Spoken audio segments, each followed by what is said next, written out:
A reading from the Gospel according to John. On the third day, there was a wedding in Cana of Galilee, and the mother of Jesus was there. Jesus and his disciples had also been invited to the wedding. When the wine gave out, the mother of Jesus said to him, "They have no wine." And Jesus said to her, "Woman, what concern is that to you and to me? My hour has not yet come." His mother said to the servants, "Do whatever he tells you." Now standing there were 6 stone water jars for the Jewish rites of purification, each holding 20 or 30 gallons. Jesus said to them, "Fill the jars with water," and they filled them up to the brim. He said to them, "Now draw some out and take it to the chief steward." So they took it. When the chief steward tasted the water that had become wine, and did not know where it came from, though the servants who had drawn the water knew, the steward called the bridegroom and said to him, "Everyone serves the good wine first, and then the inferior wine after the guests have become drunk. But you have kept the good wine until now." Jesus did this, the first of his signs in Cana of Galilee, and revealed his glory, and his disciples believed in him. After this, he went down to Capernaum with his mother, his brothers, and his disciples, and they remained there a few days. May God add a blessing to this reading. Once I was on a mission trip. As with most mission trips, one of our meals was spaghetti.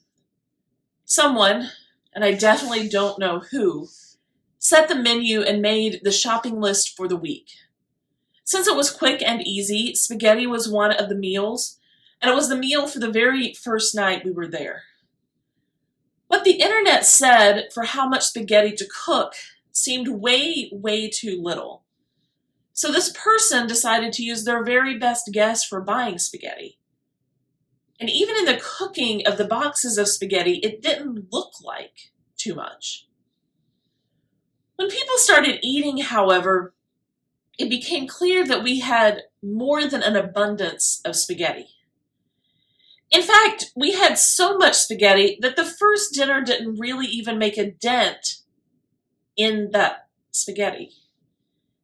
It's fine, right? Leftovers are handy, so the next night we all had spaghetti again. And there was still a lot of spaghetti left over. There was a guy who bravely packed the spaghetti into gallon bags so that we could reheat it for lunch. The refrigerator was overflowing, mostly with spaghetti. As it became clear the spaghetti wasn't going to run out anytime soon, it became breakfast and lunch. It was just fine to have some for a snack if you were hungry. We had other food, so after 2 days, we had to move on from spaghetti dinners and cook something else. The leftovers were unrelenting, but we didn't want to waste food, so everyone kept munching on spaghetti, at least at first. Each day, someone else would drop off the list of who was willing to eat spaghetti, and so on the last day of a week-long trip, there was one guy still willing, and he stood with a gallon-sized Ziploc bag that was still mostly full of spaghetti. He had taken as many as he could for the team, and he consumed all the spaghetti he possibly could, but by then he was determined. He was determined that we would not throw away any spaghetti. And so, as the rest of us were packing up the vans to head out, he stood in the kitchen with a gallon Ziploc bag of spaghetti and a fork, eating away the very last bites. By that time in the week, he didn't even bother to heat it up. He just ate cold spaghetti, and I don't think he tossed a single bit of it into the trash. In March 2013, First Christian Church of Owensboro, Kentucky was destroyed in a fire. The fire was likely caused by lightning strikes in the early morning hours. The old building had a roof that was constructed of wooden timbers, so once it caught fire, it burned quickly. Soon, firefighters realized they couldn't save the building, and they worked on saving the surrounding neighborhood. evacuating several nearby homes. The building was a total loss, but it was the only loss. No other buildings were damaged. No one ended up in the hospital. No one ended up a victim of the fire. It happened on a Monday morning, and while pastors all know that the shortest time period is from Sunday to Sunday, and that Sunday comes no matter what, all of a sudden the whole church realized that differently. They began scrambling, and you might remember both the story as well as the scrambling for what would happen next. Of course, other churches wanted to know what they could do to help. Insurance and rebuilding would take time, and life goes on in the meantime. One of the things that First Christian Church of Owensboro asked for was hymnals, copies of the Chalice hymnal specifically. If every church who heard their story could send a hymnal, they would appreciate it as they prepared to worship in borrowed space for the foreseeable future. They encouraged people to write a note in the hymnals they sent, including what church it was from. Most of us never heard the rest of the story. By the time Sunday came around, they had enough donated hymnals for worship as usual. By the end of the following week, they had even more. For months, hymnals kept coming. They received more hymnals from across the country and around the world. They ended up with piles upon piles of hymnals, more than they ever could have imagined. The church, that had not even been sure how they would gather for worship the next week, was suddenly figuring out who else needed what they had to give. It was an unexpected, wonderful, abundant outpouring from their friends and neighbors. It is striking that Jesus' first miracle was one of great abundance, and not functional abundance. While the cultural expectations around weddings were decidedly different than they are here, the celebration would have simply ended early without more wine. Turning water into wine is not the life-sustaining food of loaves and fishes. It is the abundant gift of a God who enjoys giving us good things. In our culture, we waste a shocking amount of goods. We waste so many goods, in fact, it's easy to get confused because our leftovers often become trash rather than ever being used by anyone. A reality of God's abundance is that there's enough for everyone.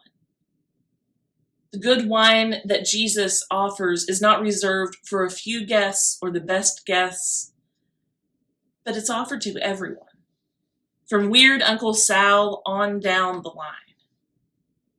In fact, the guest list itself is graciously abundant. Jesus and his disciples were all invited. They weren't related, at least not all of them. This was an intentional inclusion of more people. The jars that were mentioned that were used for washing were large, 20 or 30 gallons, somewhere between 120 and 180 gallons total. When the story begins, they are empty, which means there were enough people there that the water got used up just for ritual washing. In this case, that most likely means water that was dipped cup by cup and then poured over hands. I'm willing to bet that desert dwellers dipped a little more lightly than we might. But all of that points to a wedding that is large and well attended, one to which invitations were offered freely. Presumably, Jewish families already knew well the abundance of God as they celebrated together that day. In Jesus, the same abundance became even more well known.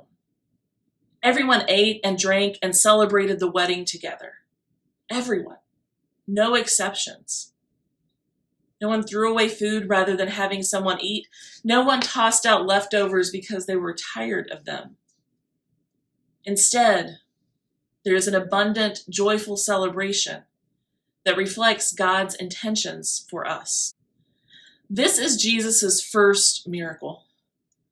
When people are just figuring out that it is God who is showing up among them differently, it is through an abundant, joyful miracle. Their first experience of what God being here looks like and feels like is one of celebration. This is one of the times that we learn that God's yes is so different from our own. Instead of being cautious, instead of keeping something pristine because it's so precious, God says yes. Give it away, take the risk, use the thing. There will still be plenty. Somehow there will still be plenty because we're not finished when we think we are. It's actually what we know well as church, even if we sometimes forget.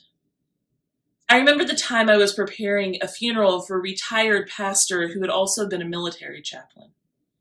We knew his funeral would have about 200 people there, and most all of them would come to the reception that followed. The Officers' Wives Club had volunteered to help with food, and so in conversation, it had been decided that the officers' wives would take care of dessert, and the churches that were in the area where this man had served would take care of the sandwiches and other finger foods. So I called the woman who was heading up the Officers' Wives Club, and I told her we expected about 200 people. Her response was a very distraught and nervous, "Oh, okay, all right, I'll get back to you." And I had clearly thrown a wrench into her day. The phone call to the church lady heading up the church's efforts was a totally different experience. When I told her, "Hey, we're going to expect about 200 people at the reception," she said with great confidence, "Got it. Let me know if there's anything else you need us to take care of." It was the response of someone who had learned God's abundance, not just in a moment, but in a lifetime of faith. As people of God, we respond as if there's plenty for everyone, always and every time, even when it seems impossible. We respond that way because we have learned and are learning God's abundance for us and for all of God's beloved children. Amen.